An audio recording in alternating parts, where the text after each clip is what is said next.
Capítulo 251 Demônio. Os irmãos levantaram-se de seus assentos para observar claramente os corpos celestes. Alexandre, determinado a terminar a tarefa que seu pai lhes deu, sorriu com expectativa e respondeu: então não há tempo a perder. Ao dizer isso, Denos tirou uma moeda do bolso. Ele então fez sinal para que o seguissem. Eles então reapareceram no salão do conhecimento, repletos de livros novos e com uma quantidade maior de estantes. Jogando a moeda para cima, Denos gritou: ordens dos filhos do Criador, terraformaremos o sistema dizeriano. Respondendo ao seu chamado, milhares de supervisores, patrulheiros, deuses e estudiosos surgiram de trás das estantes, com os olhos cheios de óbvia antecipação enquanto começavam a planejar a tarefa em questão. Juntamente com os irmãos divinos, a criação de um novo sistema que pode sustentar a vida começou a acontecer. Depois de planejar a estrutura com a ajuda dos estudiosos, os outros seres poderosos começaram a deixar o salão do conhecimento para o sistema dizeriano iniciar a terraformação. Todos começaram a trabalhar, com os deuses começando a consertar a paisagem, criar uma atmosfera, desenvolver formas de vida, migrar bactérias, ativando diversos elementos dentro da Terra enquanto os vigilantes e patrulheiros ajudavam no transporte e outras coisas. Dias depois, chegou alguém inesperado, o que tornou o trabalho muito mais rápido do que nunca. Tios e tias, Mackenzie gritou animadamente. 4 pessoas flutuando no espaço sentiram sua presença. Eles voaram em direção ao local e ficaram chocados. Mackenzie. O que é tudo isso? Uma mulher vestida com um esplêndido manto roxo exclamou. Estamos terraformando este sistema, tia Sana. Ela respondeu timidamente enquanto a abraçava. Os demais, nomeadamente Ki, Jeremy e Sky, também não foram poupados e foram abraçados por Mackenzie. Entre aqueles que conheciam Mackenzie, os 4 eram definitivamente seus maiores mimadores. Onde está seu pai? Perguntou Ki com uma luz alegre brilhando em seus olhos. Com a menção do pai, os ombros de Mackenzie caíram, o que não passou despercebido aos 4. Aconteceu alguma coisa com Matias? A voz de Jeremy cheia de solenidade perguntou a ela enquanto ele olhava para Mackenzie com um olhar preocupado. Pai permaneceu dentro do reino divino para supervisioná-lo. Considerando o que aconteceu, ele estava preocupado que pudesse haver mais esconderijos dentro do céu divino. Atrás dela, Alexander deu um passo à frente e respondeu à pergunta de seu tio Jeremy. O que aconteceu, Alexandre? Jeremy questionou enquanto se endireitava e olhava para ele. Não deveríamos falar sobre isso aqui, tio. Após a terraformação do sistema, deveríamos conversar mais tarde no salão do conhecimento. Alexander não respondeu imediatamente e apenas respondeu brevemente. Jeremy e os outros assentiram. Sem serem solicitados, eles imediatamente avançaram e os ajudaram na terraformação. Os dias se passaram e o desenvolvimento do mundo começou a chegar aos seus estágios finais. De repente, uma estranha figura negra apareceu perto do sistema. É claro que, por causa da forte aura sinistra que envolvia a figura, era tão óbvio que todos imediatamente a viram e ficaram alertas. A figura estava coberta por uma névoa escura e sombria. Ninguém conseguia ver além dele, e a única coisa que podia ser vista dentro dele eram seus olhos azuis com um brilho assassino. Kekekek. Uma figura riu aparentemente divertida. Você está finalmente desenvolvendo o sistema dizeriano para este senhor. Parece que minhas ameaças foram suficientes. Que é aquele? Alexandre, perplexo e alarmado com o súbito aparecimento da figura, disse a Denos quem estava ao seu lado. Aquele bastardo, Denos rosnou com ódio. Alguns séculos já se passaram, mas seus pecados sempre ocorreram no fundo de nossas almas. Ele devorou seus irmãos, massacrou seu clã e parentes e se machucou estragos onde desejou. Denos contínuos enquanto olhamos para a figura. Baixia correu ao lado deles enquanto perguntava: o que vamos fazer com ele, meu amor? Chame Xuan. Apresse-se. Denos respondeu. Com isso, Baixia imediatamente se virou e se transformou em luz enquanto sua figura desaparecia no espaço. Oh, como você é engraçado, guardião! A figura gargalhou sinistramente. Você acha que Xuan teria algum poder para me impedir? Não se iluda. Volte de onde você veio, demônio. Você não tem autoridade aqui. Alexander deu um passo à frente e declarou. Intrigado, a figura virou-se para olhá-lo. De repente, um lampejo de choque pôde ser visto em seus olhos, mas foi imediatamente substituído por um olhar de raiva. Porque você tem a aura daquele homem odioso? Ele gritou. A névoa que o envolvia de repente mudou para uma cor otimista, e seu movimento também ficou mais enlouquecido. Ele segurou e coçou a cabeça como um maníaco enquanto seu corpo tremia de raiva. Gritando, disparou em direção a Alexander. Alexandre, Denos e as outras divindades de Mateon fizeram uma careta. Estrondo. Uma forte onda de choque explodiu no ponto de impacto. Todos ficaram chocados e sem palavras, vendo o que aconteceu a seguir. Ele foi mandado de volta. Denos exclamou com os olhos arregalados. A figura, que era conhecida como o ser mais poderoso e odiado, inimigo de todos os deuses que atacaram loucamente o príncipe coroado do céu divino, foi mandada de volta. Eles então viraram a cabeça para Alexander, que havia mudado tanto. Seu corpo estava vestido com uma armadura celestial, estampada com folhas douradas, louros e raios de sol. Em sua mão estava a lança de Kelseus, agora forjada pelas chamas da guerra, pelo sangue do divino e pelas almas dos seres superiores. Ela irradiava um terror diferente de qualquer arma conhecida pelos deuses de Mateon. Tio Denos, parece que você tem subestimado demais o irmão mais velho. Mackenzie riu enquanto ela e seus irmãos avançavam. Exceto por ser o irmão mais velho carinhoso, eu também sou o deus da guerra do Império, o príncipe coroado e especialmente. Ele fez uma pausa e um sorriso malicioso apareceu em seu rosto. Eu sou o filho do imperador divino. A complexidade dos rostos de Denos e dos outros se iluminou quando olharam para a estatura majestosa de Alexandre. Enquanto agitava a lança de Kelseus, Alexandre caminhava, ameaçadoramente em direção à figura chocada. Pai e eu temos muitas diferenças. Seu poder, igualmente vasto. Seu comportamento é muito despreocupado. Mas, apesar de todas essas diferenças, temos uma semelhança. E isso é, como o Senhor Pai me disse uma vez. Nenhum ser que esteja no nosso caminho deve sobreviver. O tom de Alexandre ficou tão frio que até a espinha de seus aliados arrepiou ao olhar para o príncipe dominante. K.O.A.A.H.H. Matar. A figura, enlouquecida com a provocação, conjurou uma bola negra de fumaça, que empalideceu de Denos e das demais divindades. Alexander, não se deixe atingir por essa poluição. Denos avisou apressadamente. Alexander zombou e sorriu. Em vez de ir embora, ele segurou sua lança com as duas mãos e apontou para a figura. Venha! Ele gritou. Rosnando, a figura correu direto para ele e levantou a mão que era semelhante a garras enquanto apontava para o pescoço do príncipe coroado. Estrondo. Agitando sua lança, Alexandre atacou o inimigo que se aproximava e mais uma vez o enviou voando de volta. Desta vez, a névoa nebulosa que envolvia a figura se dispersou, revelando a todos um homem pálido de aparência lânguida. Seu cabelo preto despenteado e vazio caía até as costas.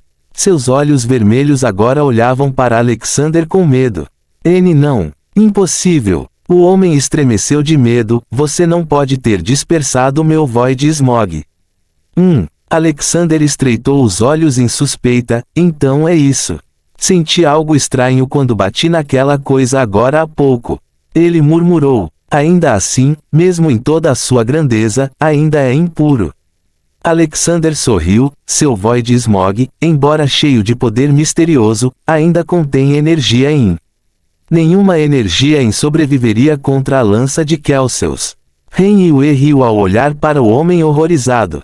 O que você quer dizer? Denos perguntou. A lança de Kelseus foi feita pelo Senhor Pai. Ele disse que foi feita a partir da conta Salacemun dentro de Akyarta que irradia Yang Eterno, um metal especial que contém e controla energias selvagens, e foi batizado pela estrela de Freimun com poder celestial e sua autoridade celestial pessoal. Ren Yue explicou, a arma é basicamente projetada especialmente para ir contra criaturas Yin e outras entidades que se inclinam para o lado Yin do mal. Desgraçado! Neste momento, um enorme dragão começou a passar por diferentes planetas em direção a eles com grande ira. À medida que se aproximava deles, gradualmente se transformou em uma figura humanoide. Xuan! Denos exclamou. Beng! O homem, Xuan, assim que chegou na frente do homem lânguido, imediatamente deu um soco no rosto dele, fazendo o homem voar a uma velocidade muito assustadora. Xuan então imediatamente desapareceu de sua posição e reapareceu na frente da trajetória de voo do homem e bateu com os 2 punhos no homem. O ataque de um homem só foi repetido várias vezes antes de Alexandre finalmente intervir. Tio Xuan, saia do meu caminho, Alexander. Mesmo que você seja filho do pai, ainda não vou poupá-lo se você me impedir de matar esse demônio. O despenteado, selvagem e colérico Xuan rosnou com olhos ardentes enquanto olhava para o homem. Fim do capítulo. Capítulo 252 onde? Não. Impossível. O homem estremeceu de medo, você não pode ter dispersado meu Void Smog. Alexander estreitou os olhos em suspeita, então é isso. Senti algo estranho quando bati naquela coisa agora há pouco. Ele murmurou. Ainda assim, mesmo em toda a sua grandeza, ainda é impuro. Alexander sorriu, seu Void Smog, embora cheio de poder misterioso, ainda contém energia Yin. Nenhuma energia Yin sobreviveria contra a lança de Kelsius. Ren Yue riu ao olhar para o homem horrorizado. O que você quer dizer? Denos perguntou. A lança de Kelsius foi feita pelo Senhor Pai. Ele disse que foi feito a partir da conta Salacemun dentro de Akyarta que irradia Yang Eterno, um metal especial que contém e controla energias selvagens, e foi batizado pela estrela de Freimun com poder celestial e sua autoridade celestial pessoal. Ren Yue explicou, a arma é projetada especialmente para ir contra as criaturas Yin e outras entidades que se inclinam para o lado Yin do mal. Desgraçado! Neste momento, um enorme dragão começou a passar por diferentes planetas em direção a eles com grande ira. À medida que se aproximava deles, gradualmente se transformava em uma figura humanoide. Xuan! Denos exclamou. Beng! O homem, Xuan, assim que chegou na frente do homem lânguido, imediatamente deu um soco no rosto dele, fazendo o homem voar a uma velocidade muito assustadora. Xuan então imediatamente se afastou de sua posição e reapareceu na frente da trajetória de voo do homem e bateu com os 2 punhos no homem. O ataque de um homem só foi repetido várias vezes antes de Alexandre finalmente entrevir. Tio Xuan, saia do meu caminho, Alexander.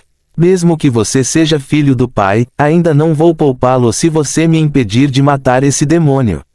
O despenteado, selvagem e colérico Xuan rosnou com olhos ardentes enquanto examinado para o homem. Não se superestime, velho Xuan. Alexandre zombou, mas imediatamente voltou a consolar, este homem seria punido de acordo, isso é garantido. Sua morte seria um castigo tão leve que as pessoas que ele matou nem ficariam satisfeitas. Xuan respirava de maneira rouca, contendo-se para não massacrar e esfolar o homem vivo. Mac, você pode procurar o pai. Exceto eu, você seria uma pessoa que teria maior chance de escapar se o pior acontecesse. Se o pai estiver seguro, peça a ele para vir aqui e presidir este assunto. Alexander virou-se para sua irmã e disse. Mackenzie concordou antes de desaparecer de sua posição. Xuan disse de repente, por quê? Por que você fez isso? Xuan questionou com uma voz rouca. Não respondeu. Falar. Xuan pressionou. Porque eles são fracos. O que? Perplexo, Xuan arregalou os olhos em estado de choque. O que você disse? Fraco. Sim. Respondeu em resposta, eles são apenas fracos. Por que desperdiçar uma energia tão valiosa se eles nem conseguem usá-la adequadamente? Sobrevivência do mais apto, engargalhou assustadoramente, em breve, este universo seria devorado pelo nada. Ninguém, mesmo aquele nosso pai bastardo, jamais será capaz de fazer qualquer coisa a respeito. Então eu poderia muito bem comer o quanto quiser. Ha. Você. Xuan não conseguiu nem começar a dizer nada devido à sua raiva fervente. Ao pensar que a razão pela qual seus irmãos e parentes foram massacrados impiedosamente foi por causa de uma ideia tão superficial e sem sentido, Xuan sentiu o sangue subindo para sua garganta devido à raiva. Xuan queria correr em direção a Yin mais uma vez, mas felizmente foi impedido imediatamente por Alexander. Deixe o pai cuidar disso. Este assunto parece não ser tão simples. Ele o lembrou. Ele pensou consigo mesmo, a notícia do Eldritch já se espalhou há séculos. Isso pode ser pior do que eu pensava. Alexander, sabendo muito bem que isso já atingiu um nível de maior importância, acenou com a mão para Yin, aprisionando-o na prisão divina. Depois de fazer isso, ele se virou e encarou as outras divindades. Vocês podem voltar a trabalhar agora. Ele disse a eles. Assentindo, as divindades e outras entidades voltaram a desenvolver o sistema dizeriano. Vários minutos depois, Mackenzie voltou ao sistema dizeriano, agora junto com o pai. Saudações, padrinho. Saudações, pai. Saudações, senhor. Hu. Matias assentiu para eles. Ele então olhou para Alexander, que estava atualmente na frente da prisão divina, e se aproximou. Você sabe que não posso deixar o céu divino neste momento crucial, Alexander. Por que você me ligou? Você até arriscou a vida de sua irmã enviando-a para lá, sabendo muito bem que o céu ainda poderia estar sitiado. Matias perguntou em tom solene. Era óbvio que ele estava extremamente descontente com o príncipe herdeiro. Peço desculpas, pai, mas acho que você pode querer presidir este assunto pessoalmente. Alexander fez uma reverência antes de ir para o lado. Yin matou nossos irmãos, pai. Por favor, vingue-nos. Xuan implorou indignado, lágrimas de sangue escorrendo por seu rosto. Matias estreitou os olhos e inclinou ligeiramente a cabeça enquanto olhava para Xuan antes de olhar para a empresa. Onde? Xuan ficou intrigado. O que você quer dizer com, onde, pai? Esse é o bastardo. Xuan apontou para o homem miserável, mas imperdoável. Isso não é Yin. Matias balançou a cabeça, o que confundiu todos que os ouviram. O que você quer dizer, pai? Denos perguntou com perplexidade. Eu quis dizer o que quis dizer. Matias respondeu com naturalidade. Esse, nada, não é Yin. Ele indicou. Ele então explicou ainda, embora esta tenha a aura de Yin, definitivamente não é ela. Então quem é esse? Xuan gritou horrorizado. Para ser claro, é, o que? Matias esclareceu antes de dispersar a prisão divina com um movimento de mão. N não venha. Yin, gaguejou de medo. Claro, Matias não deu ouvidos. Ele então atacou, Yin, mirando em sua testa. Gritando, Yin, de repente se transformou em uma lama preta e viscosa e flutuou para sua mão. O que é isso? Alexander engasgou ao olhar para a sujeira. Outro caso de Eldritch. Matias suspirou enquanto guardava a sujeira em algum lugar. Eldritch. Os irmãos divinos e Denos estremeceram. Como alguém que experimentou a invasão do Eldritch em primeira mão, os irmãos divinos ficaram solenes assim que seu pai os mencionou. Pai, você quer dizer, os terrores sobrenaturais? Denos fez uma careta. Você sabe sobre eles? Com as sobrancelhas levantadas, Matias olhou para Denos surpreso. Ele acenou com a mão, mandando ele, seus filhos e Denos para dentro do café de baixia. Denos não se importou com a mudança de local e até considerou necessária, considerando a delicadeza do assunto enquanto assentia. Antes de retornar, ele então explicou os encontros que teve depois de reconhecer o Avatar do Tempo como seu mestre. Durante minha estada com Mestre Kefkronos, vi uma miríade de coisas inimagináveis enquanto viajávamos por uma miríade de reinos. Apagamos ameaças à existência do universo, rompemos relacionamentos por causa de suas consequências destrutivas e matamos milhões apenas para salvar a vida de uma pessoa importante, apenas para o universo. Para meu mestre, tais ações eram como chutar areia na praia, era muito fácil. Ele então respirou profundamente antes de continuar, mas, aquela coisa. Não é nenhuma coisa, mas me assombra profundamente. Não nos deixe em suspense, Denos. O que você viu? Matias já estava envolvido no assunto, ouvindo-o atentamente enquanto ele se aproximava. Um monstro. Não. Uma abominação. Denos estremeceu ao contar o acontecimento. Foi quando visitamos o extremo sul do universo. Meu mestre estava diante de uma galáxia negra, uma galáxia que é infinitamente desprovida de vida.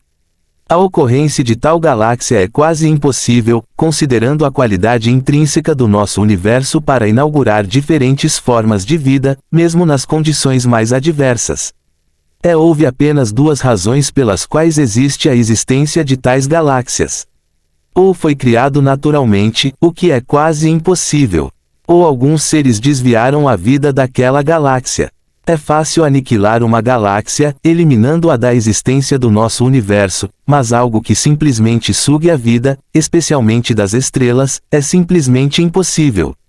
Então, nós vimos. O medo podia ser discernido em seus olhos enquanto ele falava, um ser imenso, mas de tamanho tão pequeno. Um ser tão poderoso que parece fraco. Algo que não pode ser feito do nosso universo, estava diante dos nossos olhos. Galáxia Sheloud, a galáxia negra, anos atrás. Denos, junto com seu mestre, ficou na frente da galáxia mais escura do universo.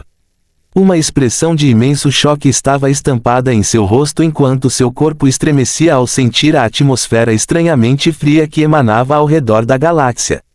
Nós estávamos atrasados. Kefícronos suspirou enquanto olhava para os corpos sem vida das estrelas à sua frente. O que aconteceu aqui? Denos exclamou. Silêncio. Kefícronos de repente colocou o dedo nos lábios enquanto olhava em volta. Concentrando-se em uma área, ele rosnou. Niagogua. Do vazio, milhares de membros pegajosos em forma de tentáculos emergiram, perfurando sua realidade, sem se importar com os danos que isso causa aos tecidos que mantêm o universo unido. Logo, uma cabeça deformada apareceu, com milhares de olhos olhando para Kefícronos zombeteiramente, KHRAATIL. Fim do capítulo. Capítulo 253 Niagogua, não ajudará. KHRAATIL. Agora, todo o ser do vazio estava diante de seus olhos. Se Denos já não fosse treinado mental e espiritualmente por seu mestre, ele certamente desabaria ao ver a entidade abominável. Seu tamanho era escasso em comparação com algumas das entidades gigantes que eles enfrentaram anteriormente, cerca de 7 terras, mas a aura e a presença que emanava enviam devastação através de centenas de milhares de anos-luz. A superfície de sua pele estava coberta de escamas afiadas e ásperas que eram tão negras quanto o vazio, ameaçando devorar toda a vida do universo com sua escuridão. Os incontáveis tentáculos em seu corpo se contorciam e se moviam caoticamente. A cada movimento de seus membros aterrorizantes, as suas ventosas laminadas libertam ondas de choque fortes e afiadas que despedaçam planetas e estrelas. Sua cabeça era reforçada com centenas e milhares de densos espinhos roxos, e na parte inferior havia uma enorme boca gigante que ocupava mais da metade de seu corpo, cheia de dentes giratórios destinados a destruir todos aqueles que deveriam contra ela. Gadius Vumalis Shadishil, Kefícronos declamou enquanto acenava com a mão para a abominação. Bala Kh-Jaan. Niagogua estalou quando seus milhares de tentáculos dispararam em sua direção. Confutatis. Com os 2 dedos juntos, Kefícronos fez um movimento de corte. Uma energia afiada voou em direção ao monstro, cortando um de seus membros. Enfurecida, uma entidade disparou e o que se agravou foi uma luta devastadora e aterrorizante. O monstro Niagogua varre seus membros, enviando ataques após ataques contra o Avatar do Tempo enquanto este contra-ataca com as leis do universo. Depois de milhões de lutas, Kefícronos sabia que a devastação que a luta deles havia causado já era suficiente e já tinha que acabar.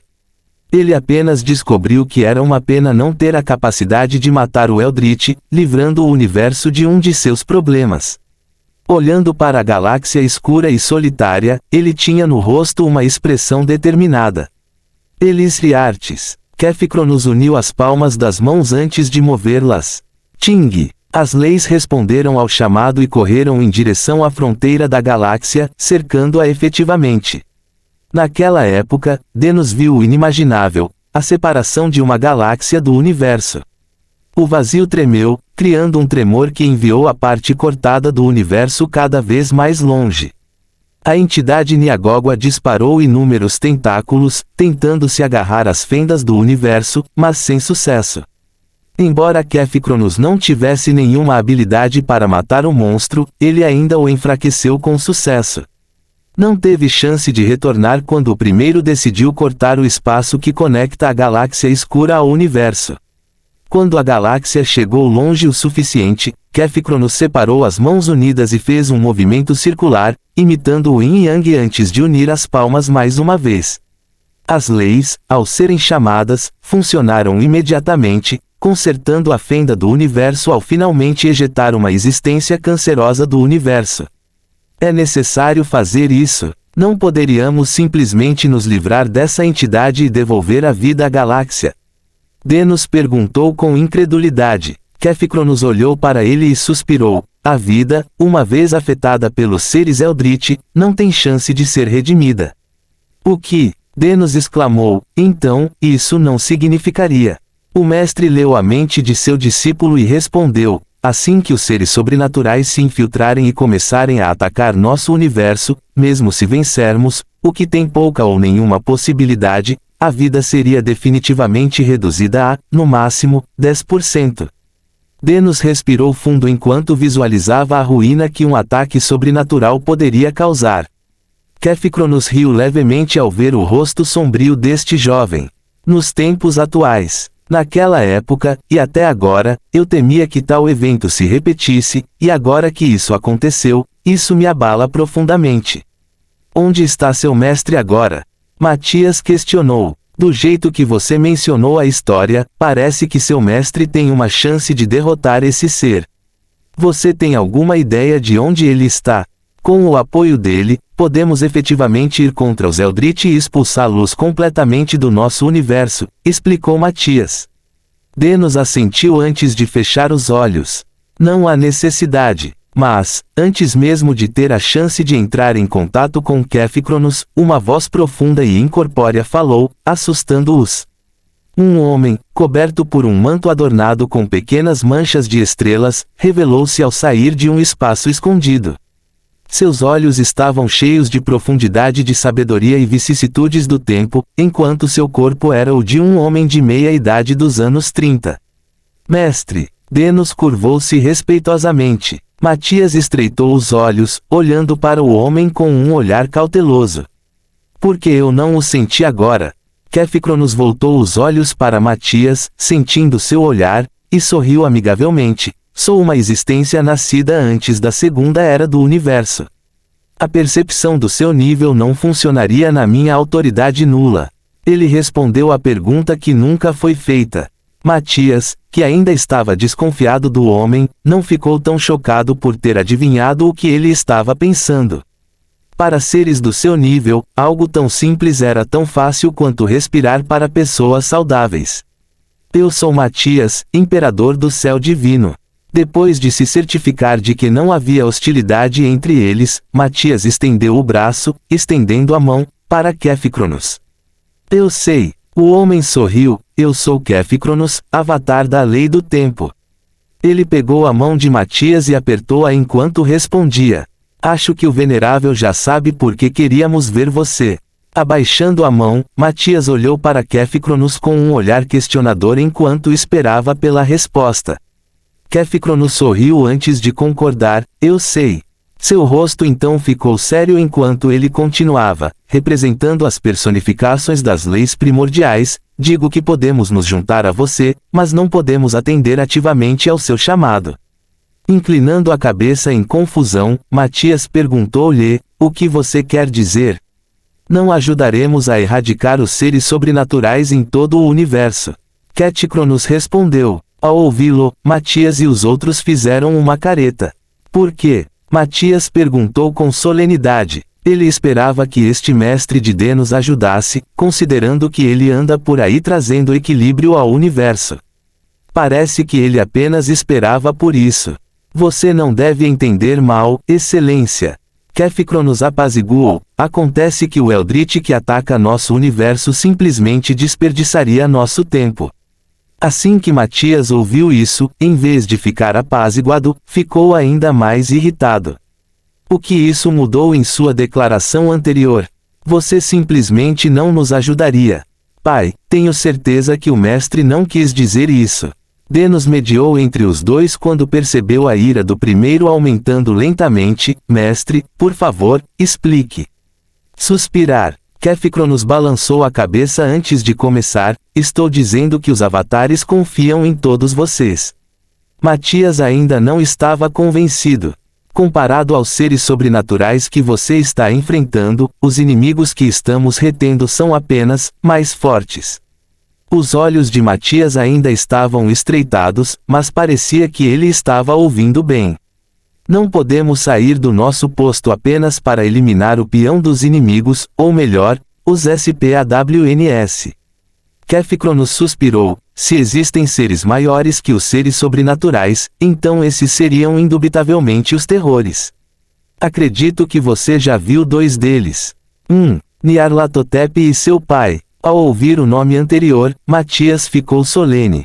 Embora ele tenha derrotado Nyarlathotep rapidamente, ele tinha certeza de que aquele não era seu verdadeiro corpo.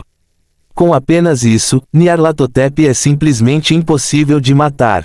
Se ele não fosse um Eldritch, Matias definitivamente o teria feito seu súdito. Quanto a este último, ele ficou confuso. O pai dele? Isso está fora do nosso universo, o deus idiota cego.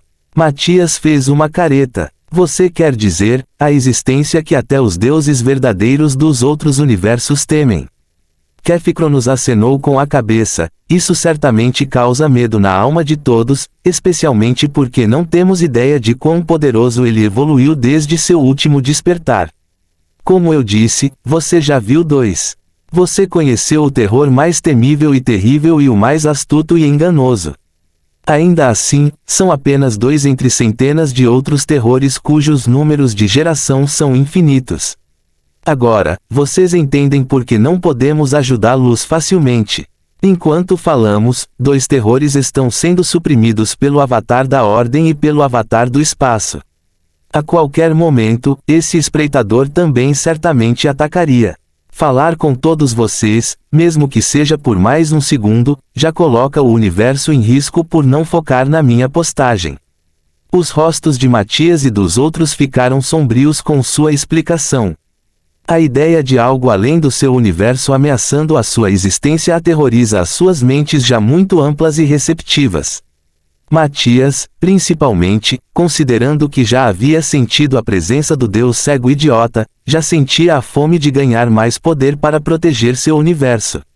Então direi a você mais uma vez. Kefficron nos enfatizou, as encarnações apoiarão sua causa, mas não poderá ajudá-lo. Você precisa aguentar e lutar assim como nós mesmos. Proteja este universo assim como nós o protegemos. Depois de dizer isso, ele se curvou para Matias antes de desaparecer completamente. Fim do capítulo. Capítulo 254 Início. Então direi a você mais uma vez. Kefficron nos enfatizou, as encarnações apoiarão sua causa, mas não poderão ajudá-lo. Você precisa aguentar e lutar assim como nós mesmos. Proteja este universo assim como nós o protegemos. Depois de dizer isso, ele curvou-se ligeiramente para Matias antes de desaparecer completamente. Ficou em silêncio dentro da sala por um tempo, com respirações agudas ocasionais. Um tempo depois, Matias apertou as mãos enquanto olhava para seus filhos. Preciso voltar para o céu divino. Com as novas informações que temos, devemos estar preparados para enfrentar os seres sobrenaturais e exterminá-los o mais rápido possível. Ele disse. Seus filhos se levantaram e se curvaram respeitosamente. Por favor, fiquem seguros e protejam as mães. Depois de concordar, Matias desapareceu, retornando ao céu divino e protegendo o reino. Devemos terminar a terraformação dos planetas o mais rápido possível e estabelecer a divindade entre os aborígenes. Só então poderemos estabelecer o nosso céu. Alexandre disse a eles. De fato, Renjun acenou com a cabeça, considerando a gravidade dos assuntos em questão. Estabelecendo nosso céu daria esperança ao nosso reino se algum dia o Eldritch atacar nosso domínio e vencer. Concordando entre si, os irmãos divinos retornaram ao espaço, retomando seu trabalho.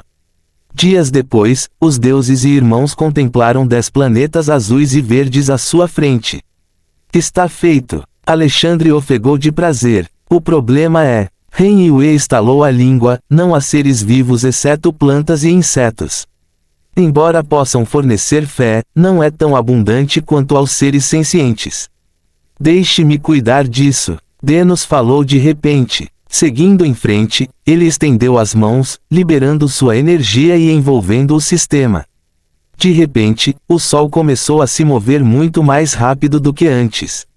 Os planetas que orbitam a estrela também giraram e voaram em torno da estrela tão rápido que só era possível ver imagens residuais deles. Aceleração do tempo. Alexander e seus irmãos entraram em estado de choque. Depois de muito tempo maravilhado com o feito, a alegria finalmente parou.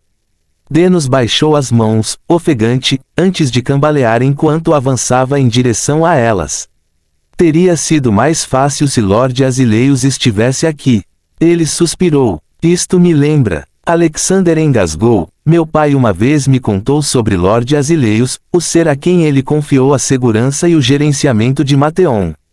Onde ele está? Ele perguntou. Denos suspirou. Baixia deu um passo à frente e explicou-lhes, isso foi há 3 séculos.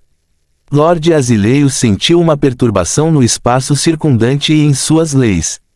Pensando que, se não fosse supervisionado, isso implicaria a galáxia, ele, junto com seus membros do clã, procurou procurar a perturbação. Denos então falou, ele confiou a mim o gerenciamento da galáxia, sabendo muito bem do meu poder que é igual ou até maior que o dele. Ele me disse que voltaria assim que a perturbação fosse controlada, mas ainda não voltou até agora. Denos balançou a cabeça solenemente. Você acha? Alexander estreitou os olhos e especulou, eles encontraram um Eldritch. Provavelmente. Denos assentiu. Sem Lord Azileios, Mateon perdeu um de seus pilares. Eu, Baixia, Xuan, Lord Qi, Jeremy e Sana estávamos de pé para proteger a existência de Mateon, considerando que ela havia sido recentemente restaurada. Jeremy falou de repente, interrompendo a conversa, há uma média de 100 pessoas em cada planeta. Você deveria aproveitar esta oportunidade e estabelecer sua existência em suas mentes. Ele lembrou aos irmãos. Os 7 assentiram. Eles se entreolharam, vendo a determinação em seus olhos brilhantes. É hora do sistema dizeriano conhecer suas divindades. Que sorriu para eles. Os 7 se viraram e se despediram. Vamos nos ver assim que estabelecermos nossa divindade. Alexander declarou antes de apertar as mãos e se curvar para eles. Vamos. Em sinal de respeito, os irmãos também retribuíram a reverência. Finalizando suas despedidas, os 7 desceram aos seus respectivos planetas, cumprindo suas missões respectivamente. Quanto aos outros 3 planetas vagos, foram administrados conjuntamente por Denos e os outros, estabelecendo dentro deles a fé do Imperador Divino. Denos, Baixia, Qi, Jeremy, Sana, Xuan e os outros deuses olharam para o sistema celestial com antecipação, concordando entre si que os irmãos retornariam mais poderosos e majestosos do que eram agora. Dentro de um dos planetas, florestas exuberantes, montanhas altas e um oceano vasto e quase interminável. Este mundo já estava cheio de antigas criaturas pré-históricas que causariam terror nos corações dos humanos modernos. Alexander olhou ao redor, sentindo o peso da responsabilidade pesando sobre seus ombros. No começo não havia nada. Depois houve tudo. Ele murmurou, este mundo deve ser governado para alcançar e nutrir verdadeiros governantes. Depois de ter essa convicção em seu coração, ele desceu ao grande planalto, o lar dos humanos desta era. Embora o mundo tivesse no máximo 700 pessoas, espalhadas pelas terras, aqueles que residiam no topo do Grande Planalto já possuíam um sistema civilizado. As casas foram construídas na lateral do planalto, ocupando quase um quarto da borda. Ao lado, os moradores pareciam ter construído um lance de escadas de má qualidade na beira do penhasco do planalto, descendo pela floresta abaixo. Falando dos moradores, suas roupas eram muito bem confeccionadas, utilizando diversos materiais como couro, fios e seda. A higiene deles também era incrível, com os rostos quase desprovidos da sujeira que normalmente era vista nos povos antigos. Seus cabelos estavam penteados e lisos, e os dos homens, bem cortados. As casas, feitas de materiais diversos como pedra, madeira e palha seca, estavam espalhadas uniformemente pelas laterais do planalto. Estradas pavimentadas com seixos ligavam as diferentes casas e estabelecimentos da tribo. A estrada também estava ligada a um lago que sustenta a vida das pessoas da tribo. As pessoas até construíram uma barragem feita de uma mistura de metal e pedra, evitando que a água do lago escorresse pela borda. Fora das casas, as pessoas preparavam diferentes refeições, como javali e cabra, cozinhando-as numa fogueira alimentada por lenha seca das árvores da floresta abaixo. Havia também alguns que cuidavam de galinheiros e currais em algumas casas que eram muito mais desenvolvidas que outras. Alexandre olhou para a tribo, profundamente impressionado com seu modo de vida mais avançado, considerando a época em que viviam. Depois de observar a sociedade por algum tempo, Alexandre visitou outras tribos do mundo. O próximo lugar onde ele chegou foi a floresta. Estava cheio de várias criaturas, de artrópodes a lobos gigantes dos pântanos e corvos da morte. No topo das árvores altas havia uma pequena aldeia interligada por ervas daninhas e tábuas de madeira. Casas construídas com maconha e cipós estavam por toda parte.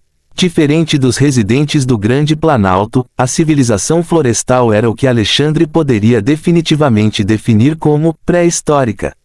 Os cidadãos desta sociedade usavam folhas longas e couro esfarrapado como roupas. Havia lanças de pedra, arcos e flechas de má qualidade e machados de pedra.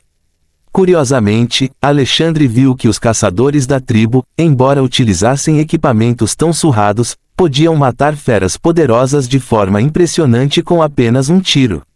O poder armazenado em seus corpos é simplesmente fantástico. Se essas pessoas avançassem para se tornarem Ourani, elas definitivamente fariam parte da elite dos arqueiros Rou Y e do domínio real celestial, que poderiam aniquilar estrelas com uma única flecha. Ele pensou consigo mesmo enquanto se maravilhava com suas habilidades. Maika, Uigos. De repente, um grito ecoou pela floresta. 7 pessoas da floresta caminhavam em direção à aldeia. Amarrado a um poste de madeira estava um touro morto pronto para ser abatido. Soje! Os outros gritaram alegremente em resposta. Os habitantes da floresta pularam com entusiasmo, deslizando nas vinhas, pulando de galho em galho e até tropeçando nos troncos das árvores. Eles se reuniram em volta do povo da floresta que voltava, cutucando o touro que estava pendurado no poste. Os outros colhiam lenha, preparando-se para a grande festa que se aproximava. Kulmagat Sunamun. As pessoas cantavam com reverência, ajoelhando-se em direção à enorme árvore no meio da floresta. Kulmagat Sunamun. Um velho usando um cocar de penas vermelhas caminhou em direção ao touro quando ele chegou perto da chama. Em sua mão havia um bastão decorado com diversos ornamentos e, em cima dele, uma caveira com um símbolo misterioso na testa. Lemashu Yankoa. O velho cantou com voz modulada. Yanashu Aik, Jaikiksu Yushu, Siai Suizovi. Após um breve silêncio, os outros povos da floresta repetiram o que o velho havia feito. Lemashu Yankoa, Yanashu Aik, Jaikiksu Yushu, Siai Suizovi. Oxoshu Skaushu. O velho de repente bateu o cajado no chão, criando uma pequena onda de choque, enviando ondas pela floresta. Após aquele ritual estranho, o touro foi colocado em cima do fogo, cozinhando finalmente o animal para uma refeição. As mulheres da tribo também começaram a se movimentar, colhendo frutas e bagos que cresceram ao redor da aldeia. Fim do capítulo. Capítulo 255 As planícies. Após aquele estranho ritual, o touro foi colocado em cima do fogo, cozinhando finalmente o animal para uma refeição. As mulheres da tribo também começaram a se movimentar enquanto colhiam frutas e bagas que cresciam ao redor da aldeia. Então, algo estranho começou após o suntuoso jantar, quando os homens atacaram as mulheres e começaram a fazer negócios. Depois de olhar para eles por mais um minuto, Alexander foi até o último habitat humano neste mundo. Ele estava localizado nas planícies, ao lado de um grande rio que serpenteava do mar, atingindo 5.000 milhas terra adentro. Estando em uma era onde as feras são desenfreadas, foi uma estranheza que esta sociedade sobrevivesse. Sua maneira de sobreviver? Formações paisagísticas. Eles dominaram a arte do paisagismo, transformando seu território em uma fortaleza usando pouca quantidade de recursos colhidos e modificações completas no terreno. De camadas e mais camadas de trincheiras profundas, montes altos, canais de água e fogueiras, eles usaram todo tipo de modificação apenas para defender seu território do perigo.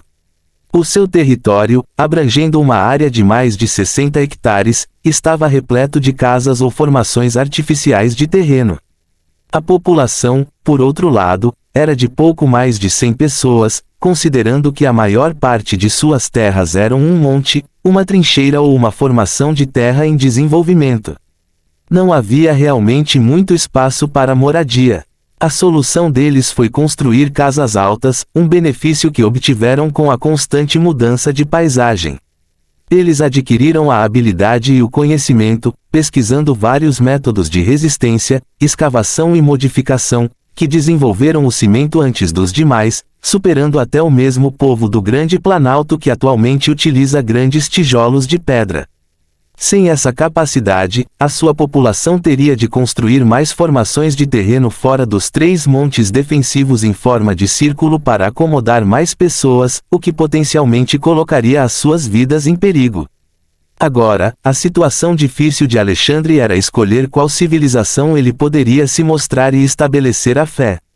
Se ele escolhesse o Grande Planalto, ele simplesmente se tornaria uma figura forte para eles, mas eles simplesmente não precisariam dele, exceto para a cura e para satisfazer sua busca pelo conhecimento. Com o terreno que possuem, o número de atacados e desesperados pela ajuda de um ser superior seria inferior a 10%. Se ele escolhesse a tribo caçadora da floresta, provavelmente seria chamado de falso deus e se envolveria em uma luta contra sua aparência adorada. Ele poderia dizer que aquela continuidade, que era uma dríade antiga, era um espírito que vivia há pelo menos 500 anos. Embora ele estivesse confiante de que poderia impedir aquele de ser e estabelecer seu domínio religioso, ele podia sentir que a dríade não pretendia ou buscava habilidades em seus assuntos e até mesmo queria protegê-los sob seu berço gentil. Por esse motivo, ele descartou o povo da floresta por enquanto. Com tudo isso considerado, a única sociedade que restou para ele estabelecer sua igreja foi o povo das planícies. A situação deles é adequada, com seu habitat sendo atacado por feras quase todos os dias, e com sua crença em um Deus Sol que ainda não manifestou sua divindade, ele deveria se tornar o Deus que eles estão adorando. E, por falar nisso, ele olhou para o alto do céu, em direção à bola de luz branca e ardente. À noite, dentro dos montes defensivos internos do povo das planícies. Dentro de uma casa feita de terra havia um adolescente magro sentado de pernas cruzadas sobre uma esteira de palha. Ele estava com o queixo apoiado na mão, aparentemente contemplando alguma coisa. Puyatermein, sendo filho do chefe das planícies Maen e Atercite, tinha a responsabilidade de liderar seu povo e avançar, para a melhoria da aldeia. Por quase 10 gerações, seus antepassados introduziram avanços e desenvolvimentos que os levaram a sobreviver neste mundo cruel repleto de feras mortais. Com o uso das mãos, seus ancestrais construíram o primeiro monte e trincheira para proteger suas terras. Eles usaram as próprias mãos para lutar contra as feras, fazendo com que inúmeras pessoas morressem no processo. Durante centenas de anos, tornou-se um trabalho natural para o povo das planícies, com o seu corpo evoluindo para se tornar muito mais eficiente em escavar, levantar e lutar. Eles poderiam obter madeira de uma floresta a 1 quilômetro de distância para fabricar armas de combate, mas embora tenham evoluído para essas atividades, ainda podem ser superados em número e mortos pelas inúmeras feras que vagam pela floresta. Com isso, a raridade das ferramentas de madeira aumentou e elas se tornaram algo que apenas os trabalhadores mais importantes possuíam. Mais ainda, as ferramentas de pedra que apenas os guerreiros mais nobres poderiam manejar. Pu queria mudar a aldeia para perto da floresta para adquirir mais recursos, como madeira, pedra e frutas, mas também sabia que tal empreendimento era simplesmente impossível. Por um lado, seria necessário que construíssem novos montes, trincheiras e casas, o que levaria muito tempo e também poderia facilmente desabar devido à umidade da terra. Outra razão era que, ao fazê-lo, as aldeias ficariam então isoladas, de uma necessidade que simplesmente todos eles precisariam para sobreviver: água e peixe. Sendo uma civilização de água doce, o peixe já se tinha tornado a sua refeição mais importante. Mudar repentinamente para refeições à base de vegetais seria definitivamente uma sentença de morte para eles. Por último, as feras estão concentradas na floresta. Ir para lá sem preparação e armas suficientes seria um suicídio absoluto. Atormentado por vários pensamentos, Pu bagunçou o cabelo em frustração. Ele queria dar uma contribuição à aldeia antes mesmo de se tornar chefe, porque isso solidificaria seu governo no futuro. A família deles já governava as planícies há mais de 9 gerações. Comparado com seus parentes, ele era apenas um garoto péssimo que não conseguia nem levar um chute no estômago. Houve um tempo em que os jovens eram enviados para competir entre si em uma briga.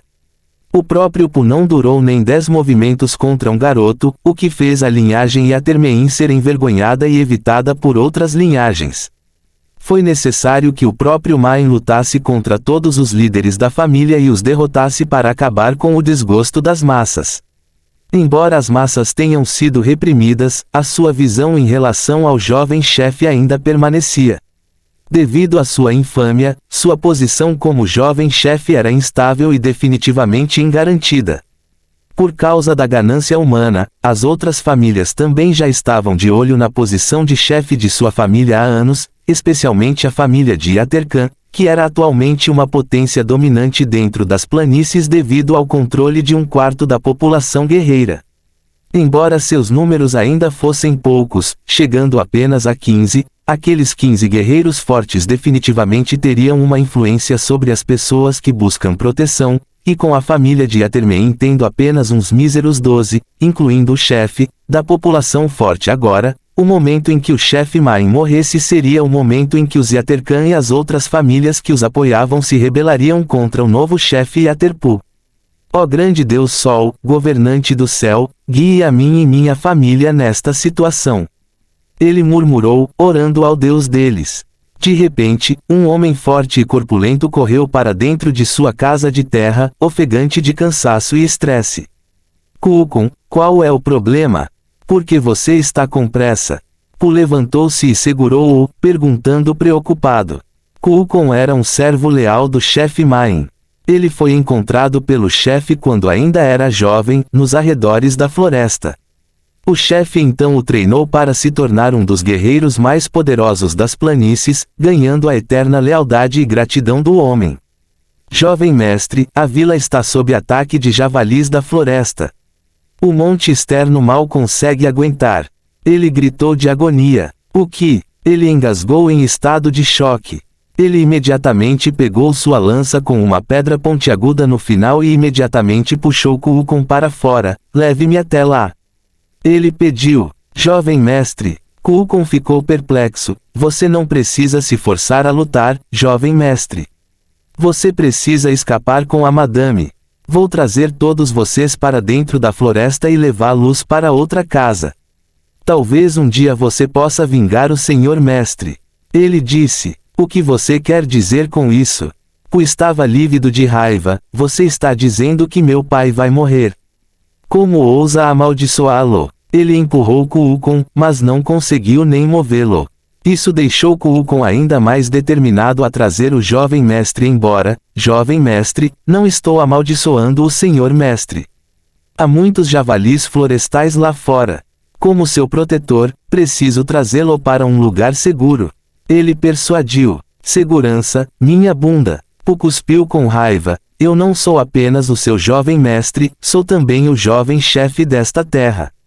Mesmo sendo fraco, sou obrigado a lutar lado a lado com meu povo. Se você quiser fugir, basta trazer a mãe com você. Eu ficarei aqui e lutarei. Contudo, ele saiu correndo de casa e correu o mais rápido que conseguiu em direção à linha de frente. Olhando para fora, ele viu o fogo ardente de longe, fazendo com que ele ficasse ainda mais determinado a avançar. Fim do capítulo. Capítulo 256 Maré de Javali.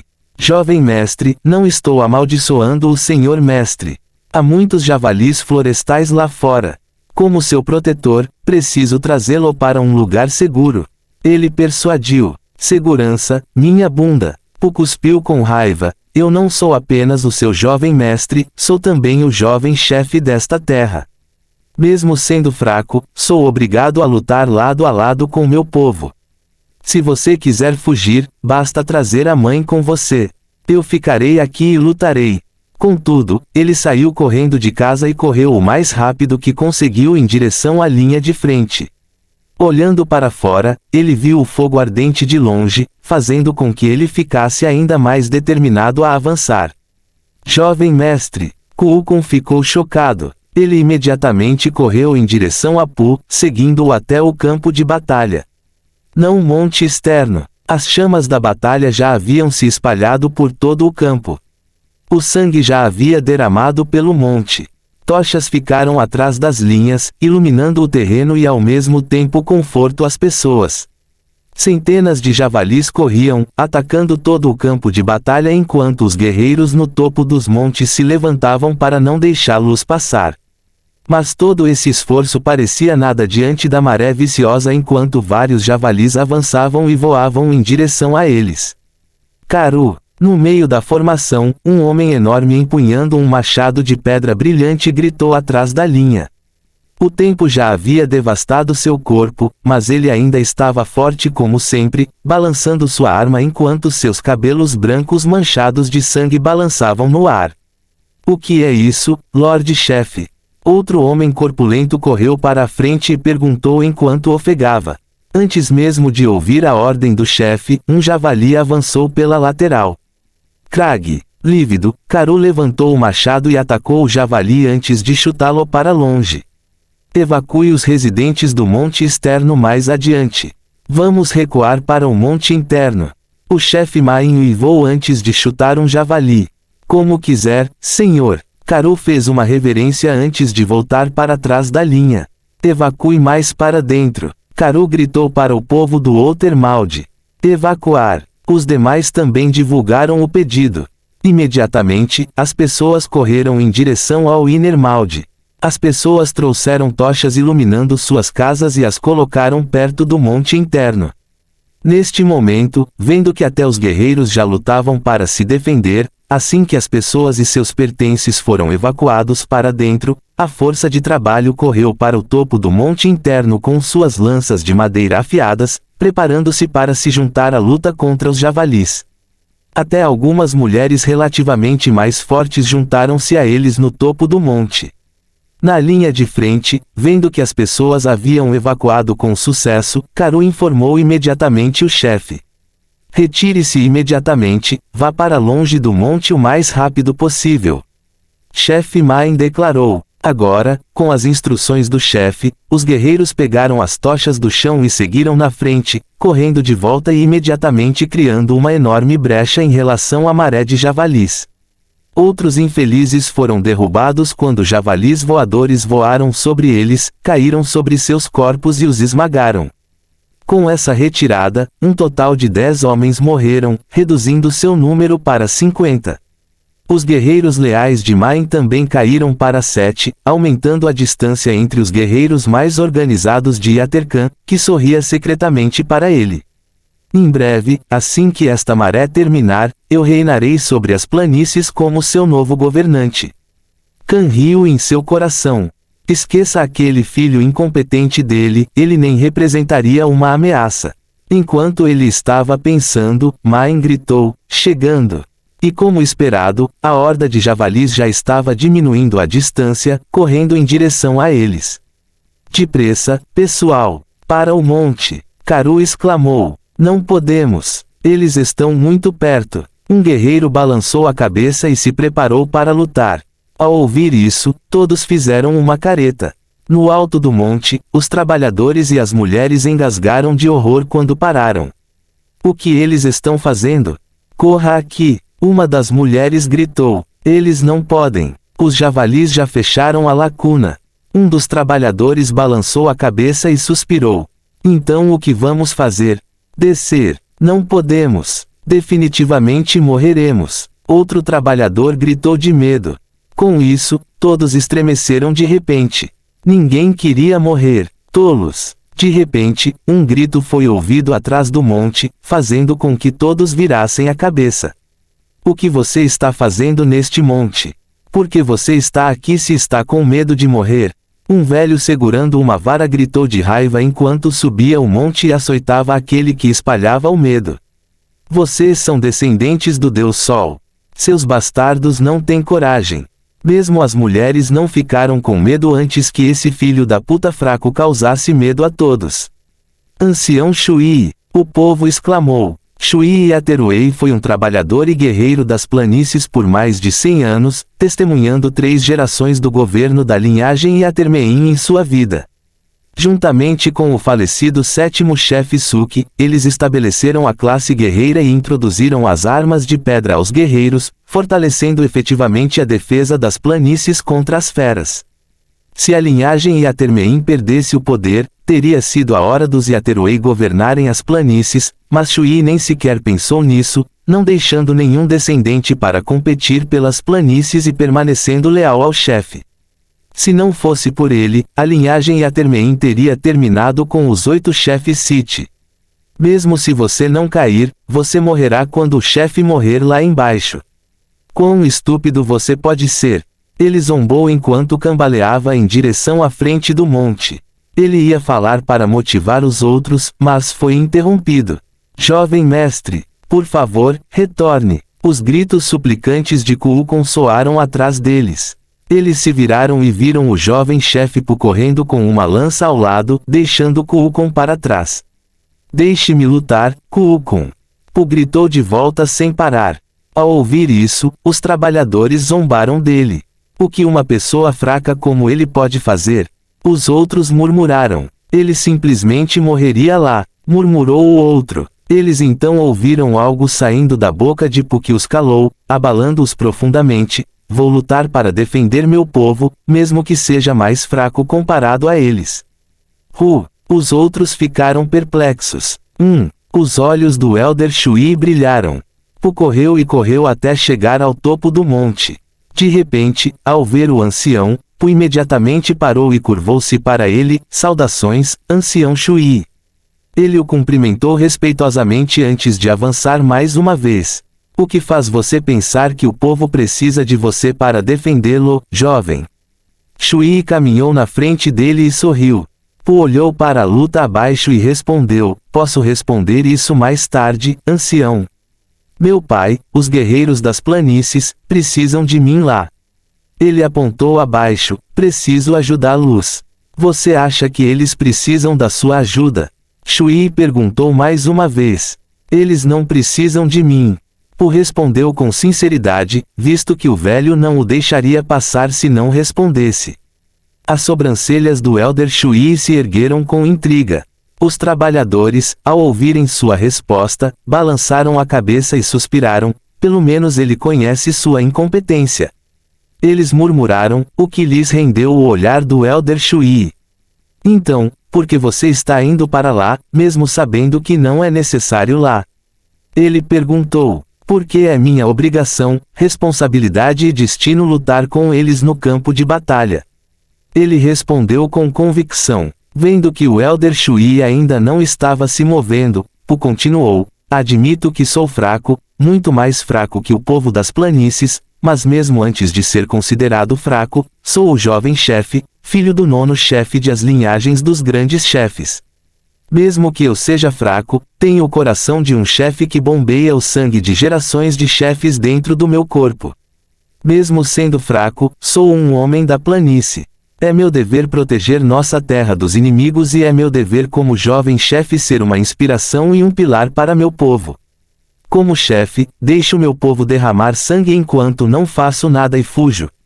Impossível. Prefiro lutar na linha de frente do que fugir e deixar as pessoas morrerem. És fraco. O Elder Shui de repente provocou-o com uma voz baixa, mas poderosa. Você simplesmente se tornará um obstáculo para eles, não será capaz de fazer nada. Se ser um obstáculo significa que me tornarei um alimento para o inimigo, não sendo capaz de ferir nem mesmo um único animal, farei isso com prazer. Pu respondeu com determinação, chocando a todos. Se isso significa que posso me oferecer ao inimigo para permitir que um único guerreiro retorne em segurança, então deixe-me ser um obstáculo. De repente, ele bateu com a ponta da lança no chão, fazendo a terra tremer. Se isso significa tudo isso, então me tornarei um obstáculo. Fim do capítulo. Capítulo 257. O primeiro imperador. Está fraco. O Elder Shui de repente provocou-o com uma voz baixa, mas poderosa. Você simplesmente se tornará um obstáculo para eles, não será capaz de fazer nada. Se ser um obstáculo significa que eu tornarei um alimento para o inimigo, não sendo capaz de ferir nem mesmo um único animal, farei isso com prazer. Pu respondeu com determinação, chocando a todos. Se isso significa que posso me oferecer ao inimigo para permitir que um único guerreiro retorne em segurança, então deixe-me ser um obstáculo. De repente, ele bateu com a ponta da lança no chão, fazendo a terra tremer. Se isso significa tudo isso, então me tornarei um obstáculo. Contanto que eu possa ser útil. Enquanto eu puder estar com presença. Enquanto eu estiver vivo. À medida que sua voz ficava cada vez mais alta, mais cheia e mais dominante, a lua no céu de repente brilhou com uma luz estranha, que foi notada por todos, até pelos javalis. O Elder Shui e o povo ficaram tão chocados que recuaram involuntariamente e retornaram para o monte interno. Isso. O Elder Shui se envolveu de choque ao sentir a pressão sendo emitida pelo jovem chefe. Lá embaixo, o chefe Main olhou para cima e viu seu filho cheio de determinação. Seu coração então se encheu de orgulho. De volta ao monte central, uma mulher de porte gracioso agarrou o peito ao ouvir a voz poderosa de Pu: meu filho cresceu. Lágrimas caíram por seu rosto enquanto ela gritava. Gradualmente, a luz da lua foi ficando cada vez maior, até que uma bola de luz mais familiar se revelou a todos. O sol. Porque o sol aparece à noite. De repente, os javalis grunhiram incontrolavelmente, aparentemente perturbados e assustados. Vou lutar pelo meu povo e pela minha terra. Pu gritou, fazendo com que uma forte onda de choque se espalhasse pelas planícies. Estrondo. A luz do sol focou nele, fazendo-o parecer uma divindade gloriosa, cheia de poder e majestade. A lança em sua mão mudou de forma, com sua haste se transformando em madeira branca, e a pedra afiada em sua ponta tornando-se um ferro, estampada com runas e padrões gloriosos. Um manto branco e sedoso formou-se e envolveu seu corpo, contornado por majestosas linhas douradas e exalando a aura de um governante eterno. Seu cabelo cresceu e se ergueu, e do céu desceu uma coroa dourada, suprimindo quaisquer pensamentos maliciosos das pessoas e dos animais. A coroa descansou sobre sua cabeça e, com isso, sua aura explodiu e ele exalava a postura de um verdadeiro governante. Atrás dele, a silhueta de um deus apareceu e, com autoridade, falou: ele é o governante legítimo. Siga-o e receberá meu favor. Adore-me e receberá minha bênção. É o Deus Sol. Glória ao Deus Sol. Glória. Louvado seja você, ó Deus Sol eterno. Esta terra é nossa. Pu abriu a boca e falou junto com a voz do Deus Sol, e ninguém deve tirá-la de nós. Quando ele disse isso, a luz do sol se retraiu, mas ainda se mostrou no céu. O próprio Pu tornou-se o sol, trazendo brilho à terra com sua aura e majestade. Defenda nossa pátria. Pu ergueu a lança, apontando para os javalis, e proclamou com autoridade enquanto atacava a horda. Para o imperador. Sem nem saber como chamava Pu, o Elder Shui avançou com sua bengala em mãos. Para o imperador. Sem saber por que responderam, os trabalhadores e as mulheres ficaram cheios de espírito de batalha enquanto desciam o monte. Abaixo, até Khan, o rebelde, foi afetado pelo espírito de batalha que envolvia todas as planícies. Matar! Ele gritou enquanto levantava o machado para cortar um javali. Abra caminho para o imperador. Main, que em seu coração já havia renunciado à posição de chefe, gritou, anunciando a chegada de seu filho glorioso. Cobrar! Matar! Guincho! Os gritos de guerra ecoaram pelas planícies e até passaram pelas florestas, pelos rios e pelos mares. Séculos atrás, a tribo que residia na planície estava em constante perigo. Das feras do norte, das cheias do rio, da seca do verão e das estações das tempestades. Embora confrontados com estas calamidades, o povo das planícies não conseguiu sequer migrar devido aos maiores riscos que poderiam enfrentar fora dos montes que construíram. Através de séculos de camaradagem, dificuldades, sabedoria e força, seus ancestrais se enraizaram nessas terras muito perigosas e perigosas. Para protegê-lo, milhares de vidas foram perdidas sem arrependimento em seus corações. Essas terras já são deles. Partir é desconsiderar os sacrifícios que seus antepassados fizeram por isso. Olhando para o homem na linha de frente da batalha, o povo das planícies pensou coletivamente: agora que o temos, não precisamos mais deixar esta terra. Não precisamos mais temer e nos acovardar diante das feras. Não precisamos mais sucumbir à fome. Agora que o temos. Com o surgimento desses pensamentos coletivos, o brilho que Pu emitia junto com a coroa cresceu e cresceu tanto quanto o sol. A fé das pessoas nele e no Deus Sol deu-lhe a maior autoridade em seu mundo. Quando o último javali foi morto e os outros fugiram para a floresta, a grande imagem de Pu, de costas para eles, ficou impressa na mente das pessoas. Quando ele se virou, seu pai, Main, foi o primeiro a iniciar o clamor: glória ao imperador! Glória ao Deus Sol! Glória ao Sol de Deus! Glória ao imperador, ao Filho de Deus! As pessoas, gritando vários louvores e aclamações que vinham de dentro de seus corações, curvaram-se diante de sua figura. No passado, os chefes que ascendiam para governar sempre tinham que passar primeiro por uma cerimônia, sendo abençoados pelo Deus Sol e pelo povo ao amanhecer, quando o sol nasce lentamente em direção ao céu celestial. Agora, uma cerimônia tão grandiosa nem era necessária, pois ele já foi abençoado pelo próprio Deus Sol e recebeu a aprovação e a fé de seu povo. Mesmo quando passa da meia-noite, o sol já havia aparecido. Isso, por si só, já é um sinal da vinda de um novo governante. Não receber a aprovação do seu povo é simplesmente impossível. Este momento seria lembrado por todas as gerações futuras, seja por mito ou verdade para o futuro. Depois daquela noite, enquanto o sol nascia no horizonte oriental, os guerreiros das planícies marcharam atrás de Pu enquanto se dirigiam para a residência do chefe. Ao seu lado estava seu pai, que agora se reduzira a uma posição geral para que seu filho legitimasse seu governo sobre as planícies. Mesmo sem isso, todos sabiam que seu governo já havia sido legitimado pelo Deus Sol. Enquanto marchavam, as pessoas caminhavam com eles, sejam homens, mulheres, idosos, jovens e até mesmo os animais domesticados dos moradores. Um tempo depois, finalmente chegaram em frente à residência do chefe. Na frente, sua mãe, Shimei, sorria com lágrimas de felicidade escorrendo pelos olhos, um olhar de orgulho podia ser visto dentro deles. Seu pai caminhou até o lado da mãe e olhou para ele com um sorriso no rosto. Quando chegou à frente deles, tirou a coroa do topo da cabeça e deu-a aos seus incrédulos pais. O que ele fez a seguir, que chocou todas as pessoas, foi imediatamente se ajoelhar e se curvar diante deles 3 vezes. Meu filho, você já é o governante desta terra. Tais gestos não são necessários para você. Mãe se abaixou e o pegou. Seu pai está certo, Pu. Sua mãe acrescentou, como imperador desta terra, você carrega o orgulho e o ser deste domínio. Você não deve se rebaixar a ninguém. Não, mãe e pai.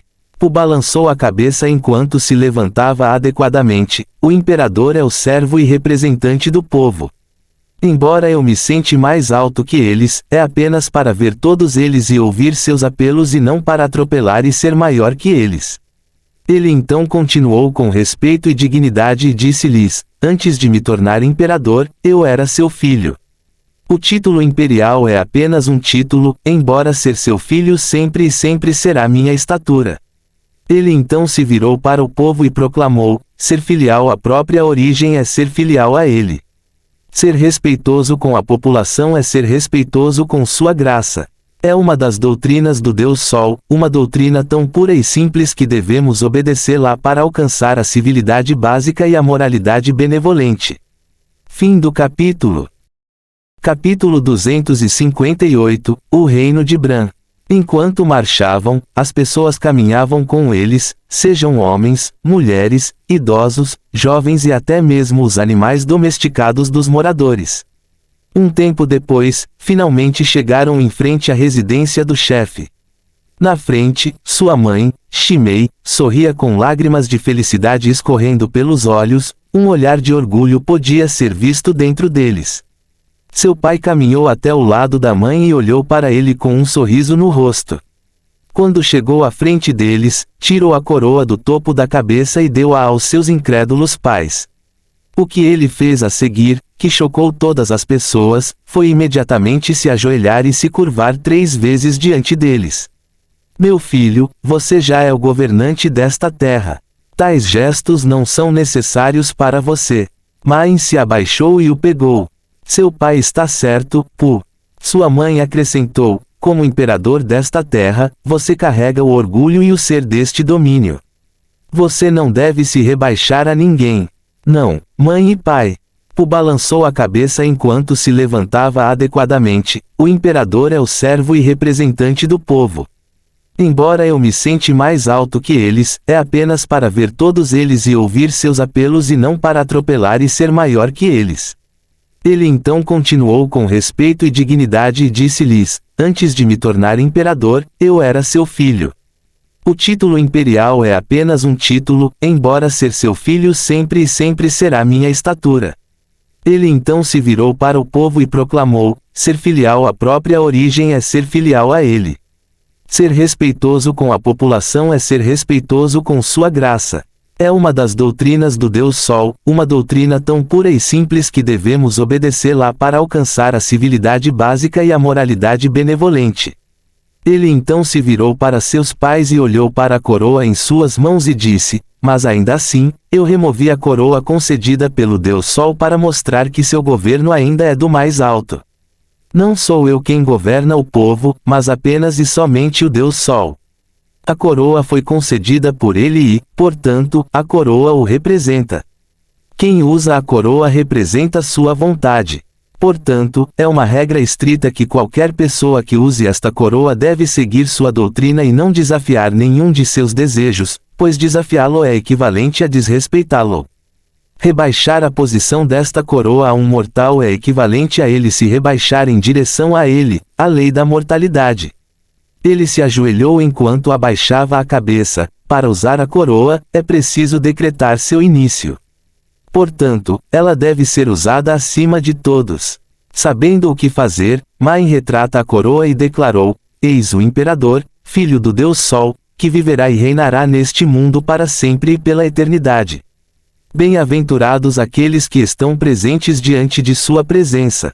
Ao dizer essas palavras, os raios do sol brilharam intensamente no céu, e runas feitas das leis do mundo impondo as palavras faladas transformaram-se em escrituras douradas escritas no céu. Essas escrituras irradiavam um poder tão grande que abençoou as terras férteis e santas. As pessoas foram iluminadas pelas palavras e escrituras que o seu Deus Sol lhes concedeu. Glória ao Deus Sol e glória ao seu nome. Glória ao Deus Sol e glória ao seu nome. Aquele que se chama de Uel. Aquele que se chama de Uel. Usando a coroa do sol, virou-se e olhou para seus súditos situados abaixo do lance de escadas e falou: neste dia em diante, uma nova sociedade surgirá nas planícies. Uma sociedade que será lembrada por milhares de gerações e milhares de anos. Venha. Eu, o imperador concedido por Deus, criarei esta sociedade. Ele então ergueu sua lança bem alto e declarou: salve o reino de Bran. Salve o reino de Bran. Salve, salve. À medida que gritos e aplausos envolviam as planícies, ela entrava agora em sua nova era, a era da expansão. Após a declaração de um novo reino, o imperador promulgou leis e atos que foram ditados pelo seu Deus Sol. Das reformas sociais às reformas militares, ele consertou todos os sistemas que não funcionam e causam danos ao povo. Ele também estabeleceu o templo do Deus Sol, espalhando a fé por toda a população. Depois da maré de javali, as já poucas pessoas foram reduzidas a pouco menos de 90. Teve que se contentar com aquela população para fortalecer a terra. Ele separou a sociedade em 2 grupos, homens e mulheres, e separou esses 2 grupos mais uma vez em diferentes subgrupos relacionados com a agricultura, a indústria e as forças armadas. Após a classificação, o reino de Bran ganhou um grupo de 20 pessoas servindo como poder militar do reino, 10 pessoas estacionadas no topo dos montes como vigias, 20 pessoas no trabalho geral dentro do assentamento, 20 na agricultura e o restante permaneceu como pesquisadores, para desenvolver ainda mais a tecnologia de Bran. Com a população agora organizada, encorajou todos a procriar e aumentar ainda mais a população. Ele investiu no casamento e nas atividades cerimoniais das pessoas, e até envolveu o templo abençoando os casais em seu esforço.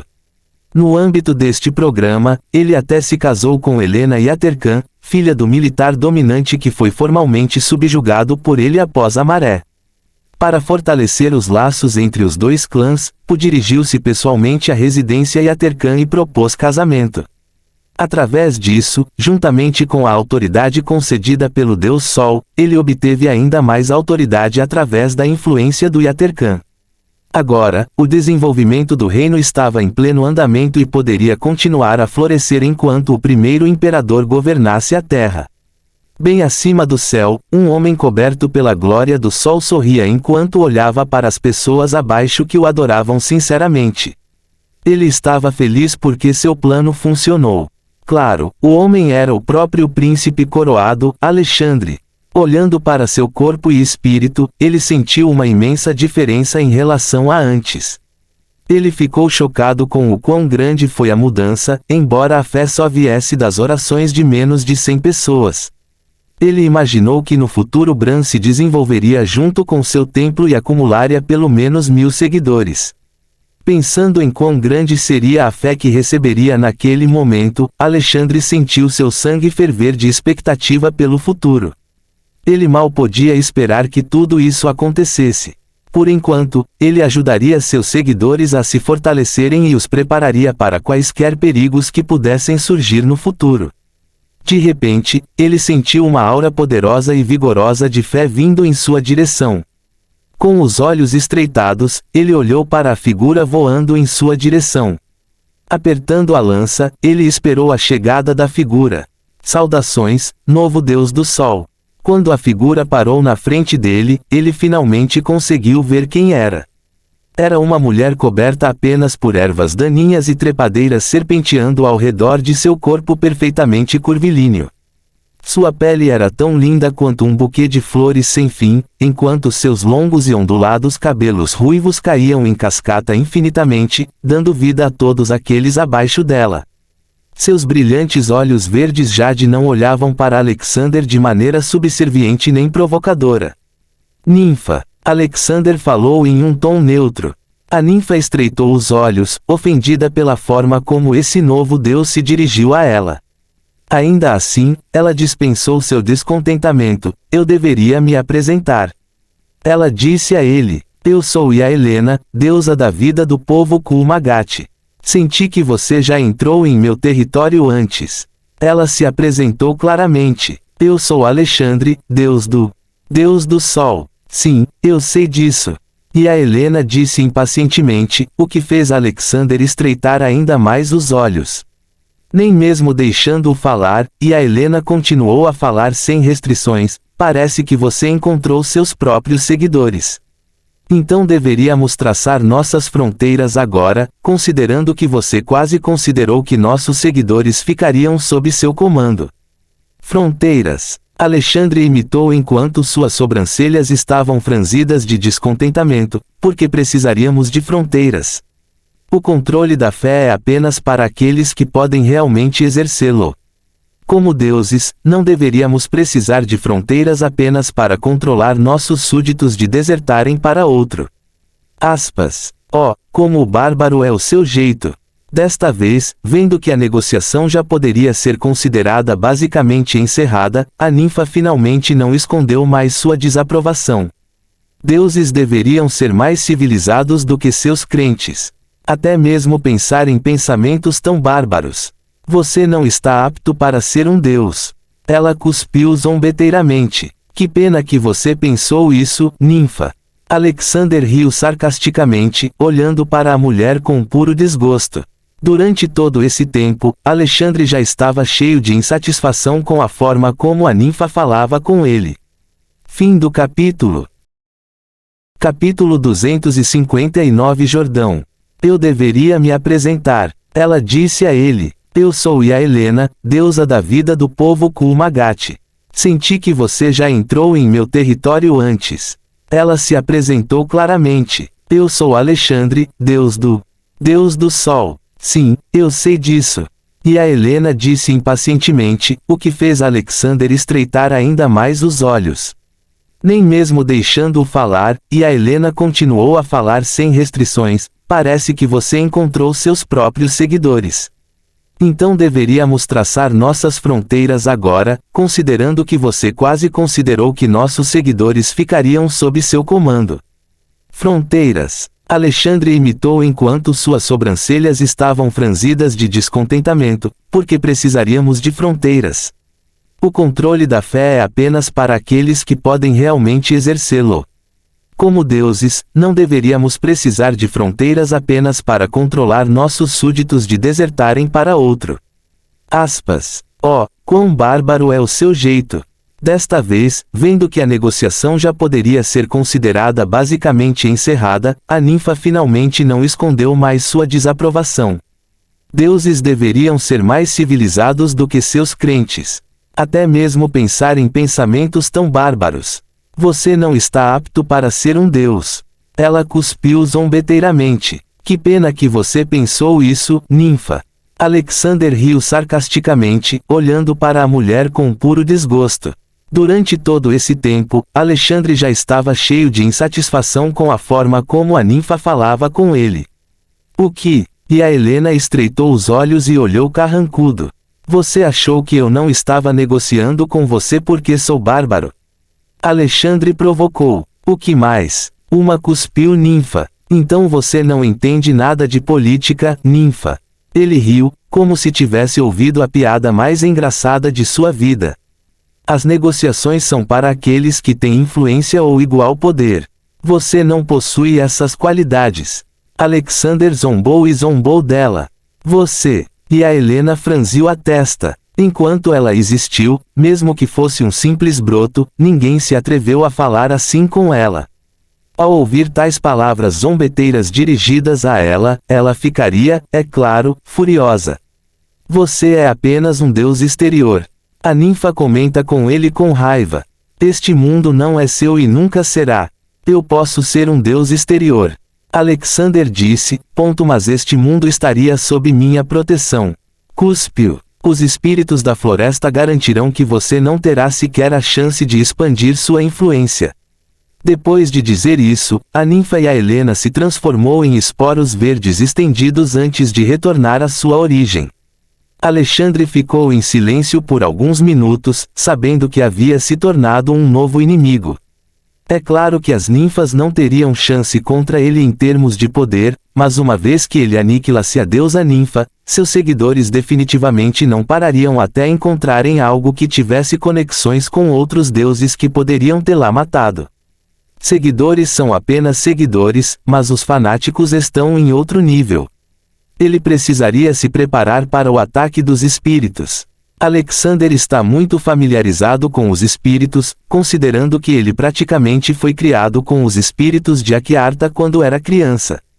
Geralmente, são seres criados a partir de criações antigas, atuando como manifestação de suas almas. Dos espíritos das árvores aos espíritos do vento, existem muitos deles em todo este mundo pré-histórico. Se aquela ninfa realmente tivesse autoridade para comandar os espíritos, o que tem uma grande probabilidade de ser verdade, então o desenvolvimento de Bran seria definitivamente obstruído e atrasado por muito tempo. Sabendo muito bem do futuro potencial que seu domínio enfrentaria, Alexandre preparou-se para ajudar sua força a avançar mais uma vez. Este confronto tornou-se então a centelha de um conflito religioso que durou milhares de gerações. Em outro mundo, diferente daquele em que Alexandre entrou, estava desprovido de humanos. Em vez disso, o mundo estava repleto de espíritos, fadas e elfos. No lado ocidental do mundo havia uma alta e magnífica montanha prateada. Seu pico brilhante refletia a luz das estrelas abaixo da terra e dos mares. No topo daquela montanha havia um santuário imaculado cercado por arcos e pilares de mármore e quartzo. As estruturas foram adornadas com runas misteriosas e místicas emitindo auras de pureza e calma por todo o pico. Lá dentro, no meio do santuário, havia uma mulher dormindo profundamente deitada em uma cama nobre branca. Seu cabelo caía sobre os lençóis dos travesseiros e suas mãos estavam unidas, colocadas em cima da região da barriga. O que adornava seu corpo era um vestido de dormir roxo com estrelas cristalinas embutidas, exalando um sentimento de admiração e louvor. Ela estava sendo atendida por encantadores espíritos femininos usando vestidos de um branco puro. Eles lavaram seus pés enquanto outros lavaram suas mãos, enxugaram a sujeira de seu rosto e secaram seus membros e rosto molhados. Outros espíritos que eram mais poderosos que os cuidadores liberavam uma poderosa energia espiritual dentro da mulher e a deixavam absorver toda ela. Um tempo depois, as pálpebras da mulher tremeram de repente, abrindo lentamente e revelando um olhar perplexo. Onde estou? Ela murmurou. Ao serem notados pelos cuidadores, seus olhos se iluminaram. Senhora Amun, o enviado celestial está acordado. Segundos depois que o zelador disse isso, o portão de 3 metros de altura oposto a ele se abriu. Uma mulher, com quase 2 metros de altura, avançou com uma expressão de antecipação no rosto. Mesmo comparado à mulher na cama, aquele que caminhava em sua direção poderia ser considerado um anjo com sua beleza impressionante. Ela estava usando um vestido prateado que se estendia por mais de 2 metros. Ao chegar na frente da mulher deitada na cama, a Senhora Amun imediatamente se prostrou, o que chocou a mulher deitada na cama. O templo da Senhora da Lua saúda o enviado do céu. Os zeladores do templo da Lua saúdam o enviado dos céus. A mulher que estava deitada na cama, sabendo que poderia ter sido acidentalmente reconhecida como alguém enviado pelo céu, imediatamente mudou sua estatura para uma pose mais digna. Eu sou Sharon, espírito sábio, filha do divino. Ao ouvir sua introdução, os espíritos sentiram uma onda de admiração atingir luz. Saudamos a filha divina. Você precisa de alguma coisa, divina filha Sharon? A senhora do templo da lua perguntou respeitosamente. Conte-me tudo sobre este mundo. Com isso, a mestra do templo da lua começou a contar tudo a ela. Com a senhora, Sharon descobriu que este mundo se chamava Jord, um mundo cheio de espíritos. Este mundo foi dividido em 3 facções, a facção da lua do oeste, a facção do sol do leste e a facção do espírito que reside no meio. A facção da lua eram aqueles que adoram a deusa da lua, aqueles que prosperam sob a luz reconfortante da lua. A facção do sol são aqueles que adoram a deusa do sol, seres que se sentem seguros sob o grande raio de luz do sol. A facção espiritual, por outro lado, foram aqueles que permaneceram e mantiveram o equilíbrio do mundo, para impedir qualquer conflito que pudesse ocorrer entre as facções do Sol e da Lua, e para cooperar com qualquer uma delas se alguma facção representasse uma ameaça para o equilíbrio do mundo. Com esta tríade, Jord manteve a paz 30 anos após a última guerra que devastou os habitantes do mundo, um dos quais eram os humanos. Os humanos já foram a raça que dominou a Terra. Num período de 100 anos, eles já haviam se unificado e formado um império, mostrando sua glória e domínio sobre as outras raças. As outras raças uma vez aceitaram o domínio, considerando que os humanos davam proteção às outras raças e não abusavam delas. Mas depois que o primeiro imperador morreu e foi substituído por seu filho, os anciões, alimentados por sua ganância, manipularam um novo imperador e iniciaram uma guerra contra todas as raças, afirmando que os humanos são os únicos habitantes legítimos de Jord, levando a raça espiritual para liderar e lutar junto com as outras raças. Depois de uma guerra mortal, longa e cansativa, a força combinada de outras raças sitiou a capital do império e matou os imperadores e os anciões. Temendo que os humanos pudessem começar algo assim novamente, os espíritos selaram os humanos nas profundezas de Jord, com a esperança de nunca mais experimentar uma guerra tão terrível. As facções do Sol e da Lua foram então formadas, mas o conflito surgiu mais uma vez, fazendo com que outra facção surgisse como um amortecedor entre as duas. Assentindo, Charon agora entendia perfeitamente a situação. Se ela desejasse se tornar uma divindade exaltada aqui, ela precisaria se tornar a deusa da Lua ou a deusa do Sol, mas isso significaria que ela estaria antagonizando as divindades atuais. Ela poderia se tornar a deusa das estrelas, mas isso seria perigoso, considerando que os espíritos já consideravam quem eram seus deuses, e ter outra deusa destruiria o equilíbrio que estava sendo controlado pela tríade. De repente, ela pensou em algo que poderia ser possível, para aproveitar os desesperados. Fim do capítulo. Capítulo 260, A Ravina Profunda, Reino. De repente, ela pensou em algo que poderia ser possível, para aproveitar os desesperados. Onde os humanos estão selados? Charon perguntou. Por que você está perguntando, filha divina? A senhora do Templo da Lua inclinou a cabeça confusa. Você foi enviado pelo Divino Pai do Céu para julgá-los. Você não precisa saber das maquinações do Pai, senhora. Charon respondeu com autoridade. O cabelo da senhora do Templo da Lua estava em pé e o suor escorria pelo seu rosto enquanto ela sentia a pressão sendo liberada pelo enviado celestial. Eu sinto muito, filha divina, por favor, tenha piedade. Ela gaguejou enquanto se curvava diante dela. Diga-me agora. Charon pediu claramente. Eles estão selados sob o Vale do Infinito, situado ao norte do Jordão. A senhora do Templo da Lua respondeu rapidamente. Depois de ouvir o que eu preciso ouvir, Charon imediatamente se afastou da cama, assustando todos dentro do templo. Alerta o Império da Lua. Disse a senhora do Templo da Lua aos zeladores, estamos marchando para o Vale do Infinito. Como desejar, senhora Lua. Os zeladores curvaram-se respeitosamente antes de descerem a montanha.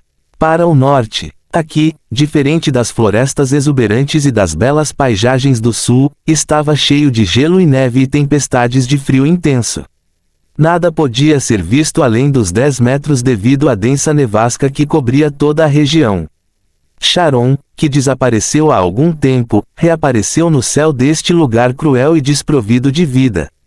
Seu vestido e cabelo balançavam enquanto o vento forte e frio passava por ela. Ela olhou em volta, mas descobriu que a olho nu não conseguiria ver nada aqui. Imediatamente, suas pupilas brilharam com um tom divinamente dourado e, lentamente, tudo foi revelado a ela. Montanhas imponentes, terras áridas, rochas enormes e nem mesmo um único tronco de árvore podia ser visto aqui. Realmente não havia vida no norte. Ela se virou em uma direção e viu uma enorme ravina a 10.000 quilômetros de sua posição, estendendo-se indefinidamente.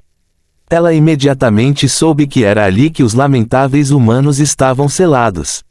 Sua figura passou pela tempestade de neve e chegou pouco menos de um segundo depois na frente da Ravina.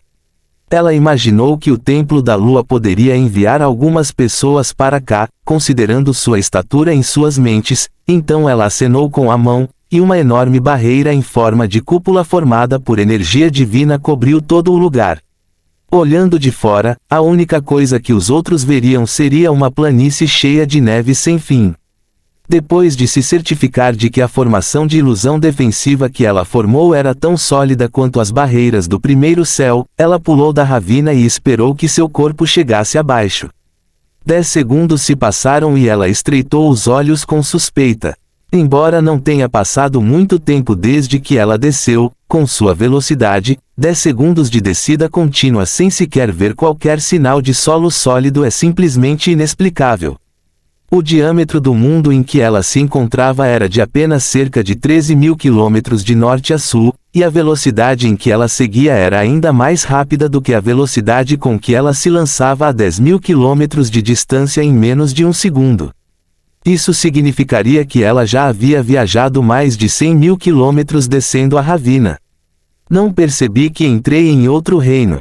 Não houve flutuações espaciais. Ela pensou enquanto continuava descendo. De repente, ela viu uma luz azul brilhando abaixo. Sharon acelerou a queda e chegou pouco mais de um segundo depois. Era uma matriz extraordinariamente desconcertante. Sua estrutura não era tão estranha para ela, e ela até estava familiarizada com ela. Foi uma formação espacial de reino intrincadamente feita, semelhante àquela das matrizes que são colocadas sobre o Império Divino. O artesanato da matriz foi excelente, mesmo no mesmo nível dos lordes da matriz do céu divino. O que é estranho é o fato de estar aqui, em um mundo que acabou de ser criado com rochas espaciais, germinação e aceleração do tempo. O selo colocado sobre a matriz também era tão requintado quanto o corpo principal. Sharon reconheceu-o como o selo de gelo de 1000 lux, capaz de selar uma entrada com uma enorme placa de permafrost eterno. Foi escrito no Grand Array Tome dentro do Ateneu Divino, onde o céu divino armazena todas as suas escrituras. Conhecendo muito bem os cantos e recantos da matriz, Sharon facilmente contornou o selo da matriz e entrou no espaço do reino. Uma luz ofuscante brilhou em seus olhos, mas com os olhos divinos abertos, ela se adaptou facilmente à mudança. Um novo mundo brilhou diante de seus olhos. Era um mundo muito bonito, comparável ao da superfície. Mas é um erro pensar que a corrida fechada estava se saindo melhor aqui. Ela podia sentir seres, espíritos, vagando pelo mundo. Mas não era como os espíritos da superfície. Estes eram espíritos cujos poderes estão muito além dos outros espíritos. Sharon tinha visto um. Na verdade, Sharon se tornou um desses espíritos depois que ela retornou à sua verdadeira forma após a luta entre Matias e ela. Os espíritos, como as pessoas sabem, são seres que vieram de objetos inanimados que eram muito antigos, leram e compreenderam uma escritura profunda ou absorveram uma energia poderosa, fazendo com que uma alma senciente se formasse internamente e mais tarde se materializasse. Mas, chega um certo ponto em que a densidade dos 3 fatores fica tão grande que os espíritos evoluem para algo que atinge os limites das leis do mundo. Se o mundo em que vivem tivesse senciência, o mundo faria tudo o que fosse necessário para conter luz, pois o poder dos habitantes se torna o poder do mundo. A senciência do mundo faria então uma de duas coisas: devorar luz, que são as decisões habituais dos mundos. Se não puder, o mundo seria forçado a conceder ao espírito ou espíritos em evolução o poder de manipular as leis universais se quiser que o ser permaneça. Ao fazer o primeiro, o mundo avançaria, juntamente com o limite de poder dos seus outros seres, e a sua autoridade sobre os habitantes também se fortaleceria. Poderíamos ver porque esta é a rota usual que os mundos sencientes escolheriam. Ao fazer o último, por outro lado, o mundo teria um sujeito que poderia protegê-lo e aos seus habitantes de invasores estrangeiros, o que não seria capaz de fazer facilmente, para que o mundo de origem dos invasores não sentisse sua localização através do mundo, energia e causar uma guerra de maior escala envolvendo 2 mundos. Embora este último tenha os seus benefícios, obviamente ainda não é tão bom quanto o primeiro. Este foi o caso deste reino. Como um reino e não um mundo próprio, seria quase impossível alcançar sua própria senciência. Depende da energia do mundo para existir e, portanto, não é uma entidade separada do mundo, mas o mundo também não seria capaz de controlá-lo. Para alguém que não é um deus ou que não ascendeu, o sistema dos mundos seria muito difícil de compreender. Por não ter senciência e ainda ter as leis do mundo facilmente acessíveis, os espíritos aqui evoluíram para algo que até mesmo os mundos sencientes temem: espíritos eternos. Ao ver este lugar, até Charon ficou chocada. Antes, se alguém lhe dissesse que existe um lugar onde quase todas as áreas de terra têm pelo menos 3 espíritos eternos, com alguns até tendo um clã inteiro deles, seria garantido que ela apenas riria disso ou traria todo o exército do céu divino estava lá para subjugar os espíritos ou aniquila-los. Qualquer um, até mesmo o próprio Matias, poderia atestar que tal lugar lá fora é mais raro do que raro, infinitamente próximo da probabilidade de improbabilidade. Se existe tal lugar em algum lugar do universo, então ele definitivamente seria subjugado por seres poderosos como súditos ou eliminado da estrutura do universo. Se tivessem uma chance, os ditos espíritos eternos poderiam se tornar deuses por direito próprio. E para que conste, mesmo esses espíritos eternos são diferentes dos espíritos eternos normais. Por terem se formado dentro de um reino do espaço, eles possuem dentro de si atributos da lei do espaço. Além disso, porque o mundo em que se encontram ainda não desenvolveu uma senciência mundial, ninguém os impediu de evoluir, tendo, portanto, maior controle da lei que receberam. Outra coisa é que as leis deste mundo não são as únicas leis que foram recebidas pelos espíritos eternos. Eles também receberam as leis e poderes que foram usados para criar os mundos do sistema dizeriano, portanto, alguns deles têm controle sobre o poder da criação. Embora não seja tão poderosa quanto a origem, que veio do poder primordial de Matias dentro dos irmãos divinos, ainda é uma lei significativamente dominada para se ter. Fim do capítulo.